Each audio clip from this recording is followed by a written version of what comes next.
సత్వ టీవీ ప్రేక్షక మహాశైలికి పునఃస్వాగతం. ఈరోజు మనం మన యోగా గురించి శ్రీకొండ సుబ్రహ్మణ్యం శర్మ గారు మన మధ్యలో ఉండి యోగా గురించి విపులంగా చెప్తున్నారు.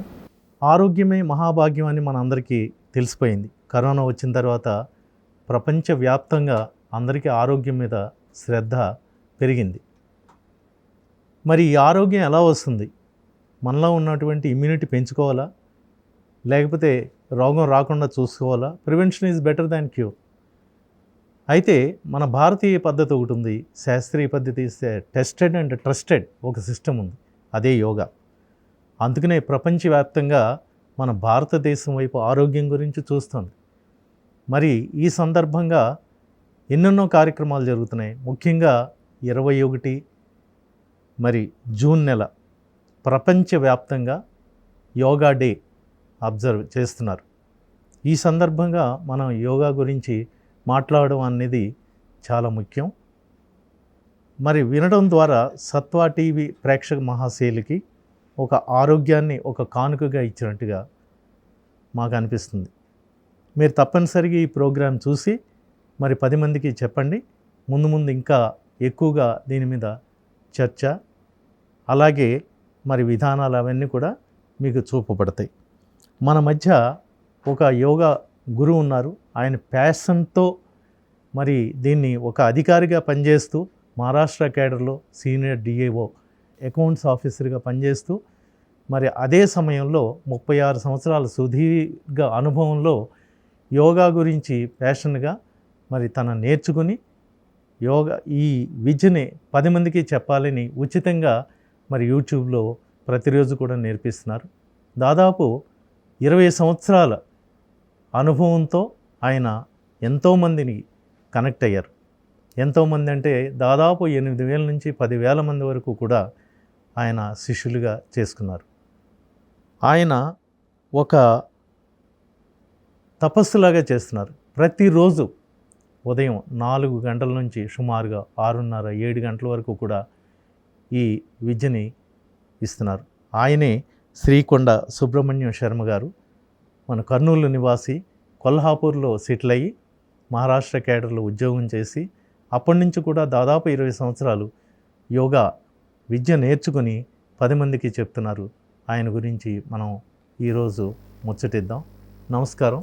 నమస్తే సుబ్రహ్మణ్య శర్మ గారు. సత్వ ప్రేక్షక మాసలందరికీ నమస్కారం. ముఖ్యంగా నాకు ఈ అవకాశం ఇచ్చినటువంటి సత్వ మేనేజ్మెంట్ వారికి నా కృతజ్ఞతలు. డాక్టర్ నాగేశ్వరరావు గారు కూడా అనుకోకుండా ఈ ప్రోగ్రాం అరేంజ్ చేసేందుకు ఆయనకు కూడా నాకు కృతజ్ఞతలు. మీ ప్రస్థానం ఎలా జరిగింది?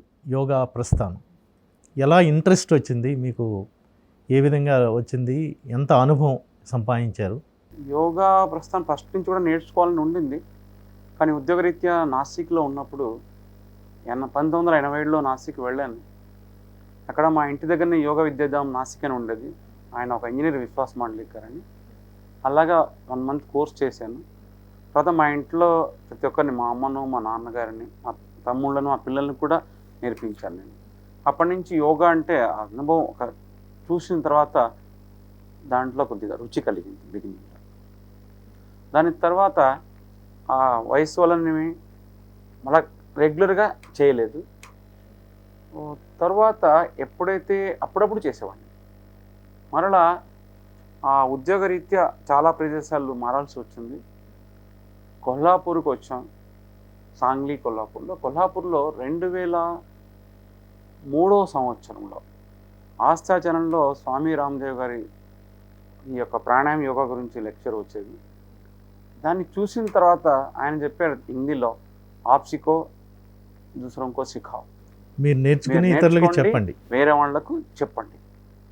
నేను చాలా కనెక్ట్ అయ్యాను. 1 నెల రోజులు అప్పుడు 10:30కు వచ్చేది ఉదయం, డిఫర్డ్ ప్రోగ్రామ్గా వచ్చేది.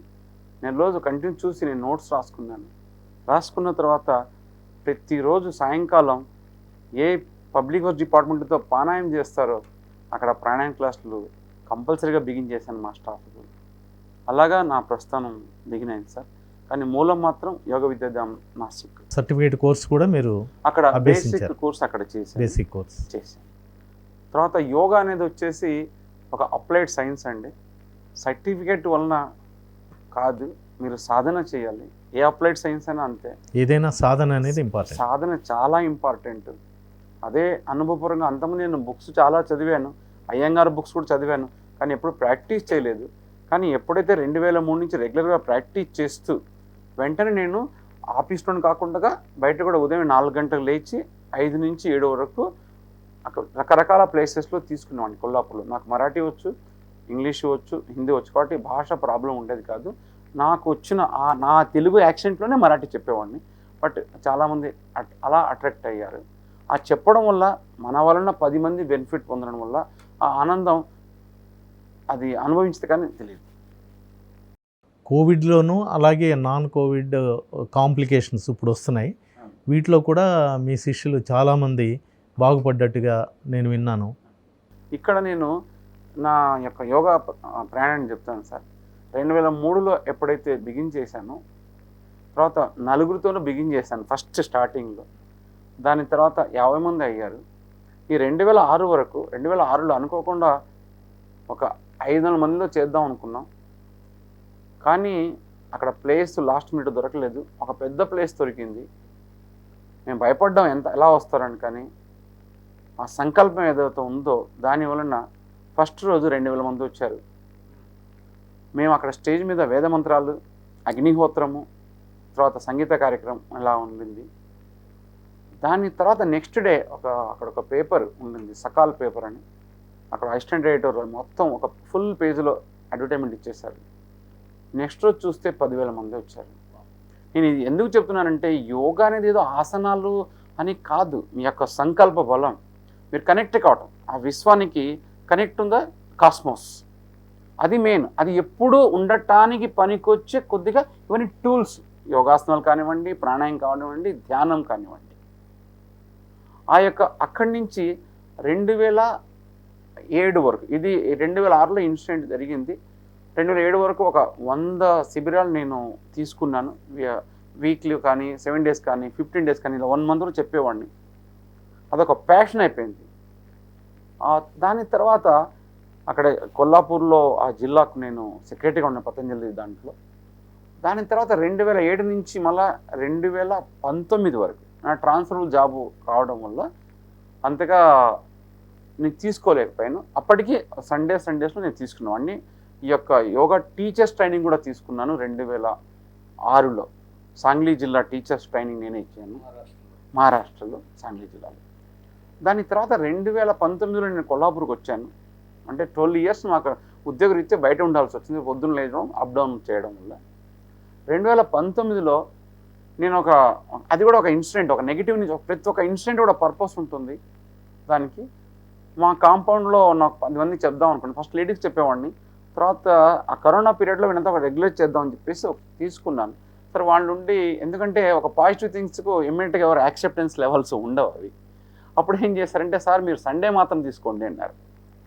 నాకు వీళ్ళకేంటి ఇలా ఉంటున్నారు ఫ్రీగా చెప్తా అంటే అని చెప్పేసి, నాకు టెక్నాలజీ తెలియదు సార్. అప్పుడు ఈ జూమ్ ఇవన్నీ కలిసి నేర్చుకొని జూమ్ టెక్నాలజీలో ఫస్ట్ ఒక 10 మందితో బిగిన్ చేశాను, మరాఠీలో చెప్పేవాడిని.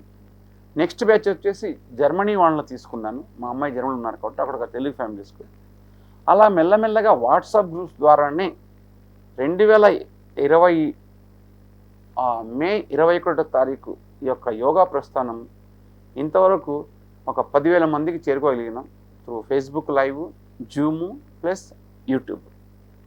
దాంట్లో ఇప్పుడు ప్రస్తుతము తెలంగాణ, ఆంధ్రప్రదేశ్ స్టేట్స్ కాకుండా US, west Bengal, Karnataka, Tamil Nadu, Orissa, next Canada, UK,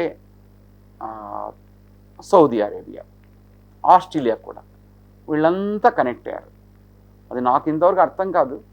ఆ సంకల్ప బలమేమో, కాబట్టి మేము అక్కడ ఎలక్ట్రానిక్ మీడియా ద్వారా వెళ్ళలేదు, ఓన్లీ వాట్సాప్ గ్రూప్స్ ద్వారానే. ఇంకోటి ఏంటంటే, మేము కంటిన్యూస్గా ఒక్కరోజు కూడా మిస్ కాకుండా మే 2020 మే 20వ తారీఖు నుంచి ఈ రోజు వరకు కూడా ప్రతిరోజు 5 నుంచి 7 గంటల వరకు ఈ యొక్క క్లాసు, ప్రాణాయామ క్లాస్ జరుగుతుంది. దీనివలన మీరు అడిగారు ఇంకొక క్వశ్చన్, ఈ కరోనా పీరియడ్లో 2020లో కరోనా వచ్చింది. అప్పుడు అందరూ ఇండ్లల్లో ఉన్నారు, చాలా భయపడ్డారు కూడా, అసలు ఏమీ తోచడం లేదు. అటువంటి పీరియడ్లో యోగా అనేది దానికి ఆ గొడుగు కిందికి వచ్చారు. కానీ అప్పట్లో మేము ఫ్రీ ఛానల్ చేసేవాళ్ళం, 100 మంది మాత్రమే తీసుకోగలిగాం, మిగతా వాళ్ళంతా ఫేస్బుక్ లైవ్లో వచ్చేవాళ్ళు. అప్పట్లో మా అనుభవం ఏంటంటే ఆ కరోనా పీరియడ్లో మా యొక్క క్లాస్లో రెగ్యులర్గా చేసేవాళ్ళు ఎవరన్నా ఉన్నారో, కరోనా కొంతమందికి వచ్చింది కానీ ఎవ్వరు హాస్పిటల్లో అడ్మిట్ కాలేదు. మాకు ఇంకొక టర్నింగ్ పాయింట్ ఏంటంటే అసలు ఇది ఎలా వెళ్తుందో ఏమో నాకైతే తెలియదు, అలాగా మౌత్ టు మౌత్ వెళ్ళిపోయింది. దాంట్లో ఒక గుప్తా గారు అని చెప్పేసి is a class 1 officer in the Andhra Pradesh government. ఆయన ప్లాస్మా థెరపీ తరువాత మా గ్రూప్లో చేరాడట. చేరిన తర్వాత నెలకంతా మాట్లాడలేని వారు కూడా మాట్లాడగలిగారు, ఆఫీస్లో జాయిన్ అయ్యారు. ఈ was doubtful of his survival. అటువంటి పీరియడ్లో ఆయన నెల రోజుల తర్వాత ఆయన ఫీడ్బ్యాక్ ఇచ్చారు. ఆ ఫీడ్బ్యాక్లో తేలింది ఏంటంటే డాక్టర్సే వండర్ అయ్యాడు సార్. అంటే ఇన్ని వండర్స్ దీంట్లో ప్యూర్లీ సైంటిఫిక్, దీంట్లో అపోహలు ఏమీ లేవు. మీరు ఒక్కటే సీక్రెట్ అంటే మీరు రెగ్యులర్గా చేయాలి, విశ్వాసంతో చేయాలి, ఆ చెప్పిన టైమింగ్లో చేయాలి. ఇలా ఆ కరోనా పీరియడ్లో మాత్రం అది ఒక నమ్మకం. ఈవెన్ హైదరాబాద్లో రామకృష్ణారెడ్డి గారు అనే హైకోర్టు అడ్వకేట్ ఉన్నారు, ఆయన అదే చెప్పారు. సార్ నేను ఢిల్లీకి ఆ కరోనా పీరియడ్లో వెళ్ళాను, నేను ఒక్కటే చెప్పాను ప్రాణాయామం. మా శర్మ గురువు గారు ఉన్నారు, నాకు నమ్మకం ఈ రోజు వరకు కూడా ఆయనకు ఎటువంటి సైడ్ ఎఫెక్ట్స్ కూడా ఏమి లేవు, ఈ కరోనా ఎఫెక్ట్స్ ఏమైనా కరోనా అసలు రాలేదు. 75 సంవత్సరాలు ఆయన ఆరోగ్యంగా ఉంటున్నారు, ఈరోజు కూడా రెగ్యులర్గా చేస్తారు. ఇది యోగా. ఇది కాకుండా చాలామంది రకరకాల జబ్బులతో ఉన్నవాళ్ళు, ఈవెన్ సైకలాజికల్గా డిప్రెషన్తో ఉన్నవాళ్ళు, కరోనా పీరియడ్లో లైఫ్ పార్ట్నర్స్ వాళ్ళ శరీరాన్ని వదిలిపెట్టిన తర్వాత వీళ్ళు ఒంటరిగా ఉన్నవాళ్ళు, వాళ్ళు ఎంతోమంది మాకు కాల్స్ చేసి సార్ మీకు 10 రోజులు వస్తున్నాయి, మాకు సాయంత్రం కూడా చేస్తున్నాం, పొద్దున చేస్తున్నాం, మాకు ఒక దేవుడిలాగా ఒక ఈ ప్రాణాయామం మమ్మల్ని కాపాడింది, ఆ డిప్రెషన్ నుంచి దూరం మమ్మల్ని చేసింది. ఇది అనుభవాలు సార్ ఇంతవరకు. తర్వాత ఇంకోటి ఏంటంటే పోస్ట్ కరోనాలో చాలామందికి ఈ బ్రీతింగ్ ప్రాబ్లమ్స్, ఈ కఫ్ కానీ లంగ్స్ ప్రాబ్లమ్స్ వస్తున్నాయి. నాకు మెడికల్ బ్యాక్గ్రౌండ్ అంటూ ఏం లేదు, చెప్పాను అప్లైడ్ సైన్స్ చేస్తుంటేనే ఒక రామ్దేవ్ గారు మేము వినేవాడిని. ఆయన అప్పుడు చాలాసార్లు with help of the medical paternity చాలా రీసెర్చ్ కూడా చేశారు, ల్యాబ్లో టెస్ట్ కూడా చేశారు. అప్పుడు నాకు కన్విన్స్ అయిపోయాను, నేను ఖచ్చితంగా మనం ఇలాగే చేస్తే ఎందుకు రాదు. అందులో మన వాళ్ళు చాలామందికి హిందీ భాష కష్టం కాబట్టి ఎప్పుడైతే తెలుగులో చెప్తున్నామో మా గ్రూప్లో 8 సంవత్సరాల నుంచి 80 సంవత్సరాల వరకు ఉన్నారు. వీళ్ళందరూ కూడా ప్రతిరోజు ఉదయం 5 గంటల కోసం ఎదురు చూస్తున్నారు. మాకు యోగానే కాకుండా యోగాతో మేము సంగీతం కూడా పెట్టాం, స్పిరిచువాలిటీ కూడా ఉంది. చాలా సరదాగా ఉంటుంది మీ గ్రూప్, చాలా సరదాగా ఉంటుంది సార్. అది అక్కడ మీకు వండర్ ఏంటంటే నేను పేర్లు చెప్పుకోవడం, చాలామంది కమ్యూనిస్టులు కూడా వచ్చారు. ఎవరైతే యోగా మీద సైంటిఫిక్గా ఆలోచించేవాళ్ళు, దానిలో కొంత జర్నలిస్టు ఉన్నారు, యాక్టివిస్టు ఉన్నారు. మా గ్రూప్ ఇంకోటంటే ఎవరైతే ఎక్స్ట్రీమిస్ట్, కమ్యూనిజం ఎక్స్ట్రీమిస్ట్లో పనిచేసిన వాళ్ళు మా గ్రూప్లోకి వచ్చారు. వాళ్ళు కూడా ఇది ఆశ్చర్యపడ్డారు. అంటే ఇది ఒక మంచి సిస్టమ్ అని, సిస్టమ్ వాళ్ళకి వాళ్ళు ప్రాక్టీస్ చేసి నేర్చుకున్నారు, ప్రాక్టీస్ చేసి వాళ్ళు అనుభవించారు. నెల రోజులు చేసిన తర్వాత వాళ్ళకి అనుభవం అయింది.